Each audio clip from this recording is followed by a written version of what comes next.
our classic wall. You may remember a few weeks ago we introduced this. The idea being we sort out cars from the 80s and 90s and we decide whether they're going to be future classics, over here, or just crocs.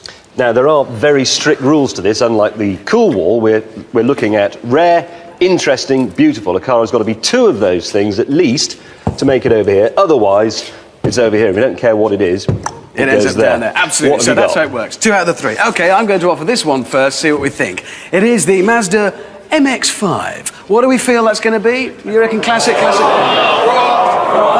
OK, actually, I'm surprised. I was expecting to hear classic on that, and I think you've shown great discernment because it falls down on several. One, it certainly wasn't rare. There were loads of them. Interesting.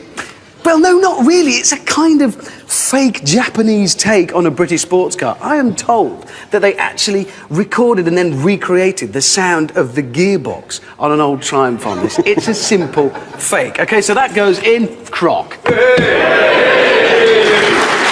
Well, I want you to think very carefully about this one. The Nissan Bluebird. Oh, my Lord. Well? Croc, OK.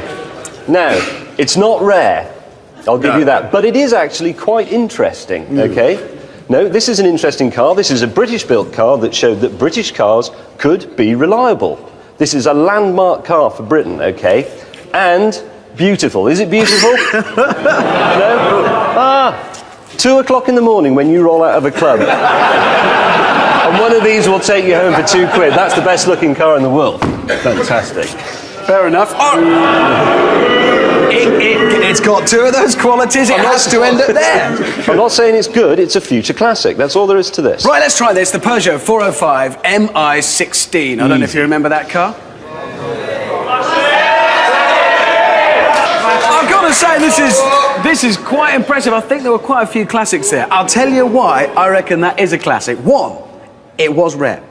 2, it was interesting, partly because technically it was quite clever, but also it had the coolest name ever given to a car. MI16. How good is that? It sounds like a gun.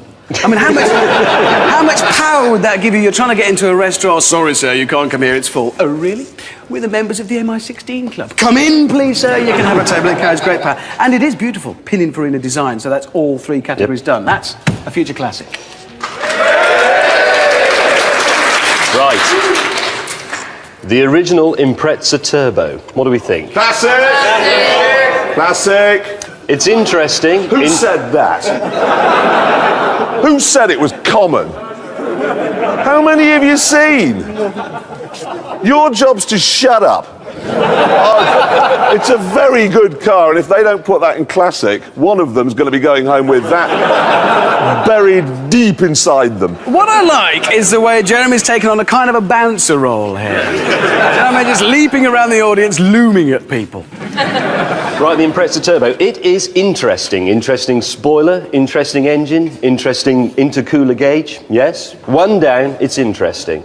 It's not rare, is it? I can see 3 of these from my bedroom window, all right, parked on my street, so that's 1-0. Because you live next to a Subaru garage. No, it's not. Or over a kebab shop, either way. Right, it's 1-0. It is interesting, it's not rare. Is it good looking? Yes! Yes! You said no. Why is it not good looking? It just looks like it's crashed into a Halfords car shop window. I said that's my joke. Listen to yourself. May I continue? Yeah, there's no pressure either, James, don't worry. Interesting, not rare. Looks like it was the Fiesta RS 1800. Classic.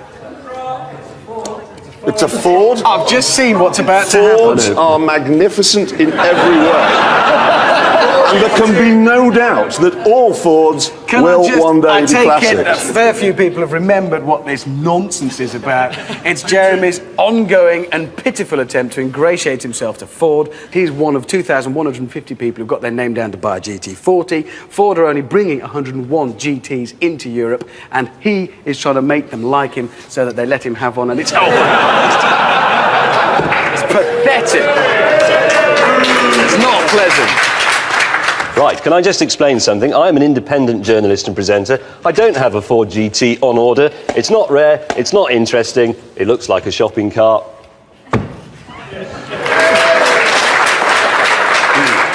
Interestingly, I discovered that Rowan Atkinson and some footballer or other are thinking of putting their names down for one of those as well, which means he's now gone another 2 names down the list. There's not a chance